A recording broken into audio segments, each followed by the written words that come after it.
Hello friends, எல்லோருக்கும் வணக்கம். இன்றைக்கி வந்து நைட் ரொட்டீன் தான் போட்டுட்ருக்கோம். இன்றைக்கி சித்ரா பௌர்ணமி இல்லைங்களா? ஸோ 7:45 வரைக்கும் தான் அதோட திதி இருக்குது. ஸோ நான் அதுக்குள்ளே கிடகிடன்னு பூஜை பண்ணிடலாம் அப்படின்னு சொல்லிட்டு சத்யநாராயண பூஜை பண்ணிகிட்ருக்கேன். நான் எப்போவுமே இப்போ ஒரு 2 மந்த்தாக வந்து பண்ணிகிட்ருக்கேன்.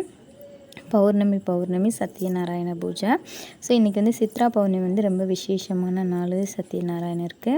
ஸோ அதனால் இன்றைக்கி வந்து நான் வந்து ஒரு 7 o'clockலேருந்து ஒரு 7:45 பூஜையை முடிச்சிடலான்னு கடகடன் பூஜை பண்ணிகிட்ருக்கோம்.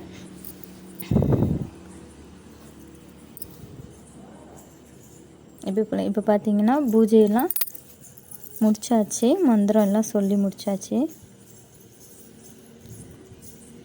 அடுத்தது வந்து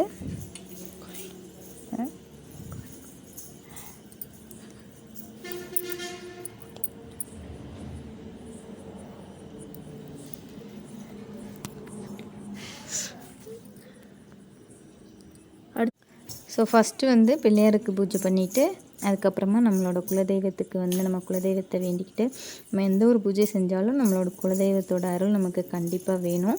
ஸோ குலதெய்வ பூஜை பண்ணிவிட்டு அதுக்கப்புறமா சத்யநாராயணுக்கு பூஜை பண்ணிவிட்டு அவருக்கான மந்திரங்கள் எல்லாம் சொல்லிவிட்டு லக்ஷ்மி அம்மாவுக்கான மந்திரங்கள் எல்லாம் 108 காயின்ஸ் வச்சு சொல்லிகிட்ருக்கேன்.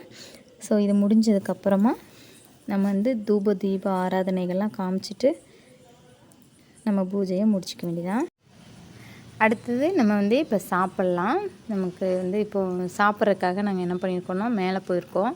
ஸோ நிலா சோறு சாப்பிட்டு ரொம்ப நாளாச்சு. இப்போ வந்து எங்கள் அண்ணி பொண்ணு வந்திருக்கிறனால ஸோ சேர்ந்து சாப்பிட்லாம் அப்படின்னு சொல்லிட்டு மேலே எடுத்துகிட்டு போயிருக்கோம். ஸோ கொஞ்சம் வெளிச்சம் கம்மியாக தான் இருந்தது, இருந்தாலும் லைட்லாம் போட்டு அந்த ஒரு சந்தோஷமாக இருந்தது சாப்பிட்றதுக்கு. ஸோ நீங்களும் நிலா வெளிச்சத்தில் சாப்பிடுங்க.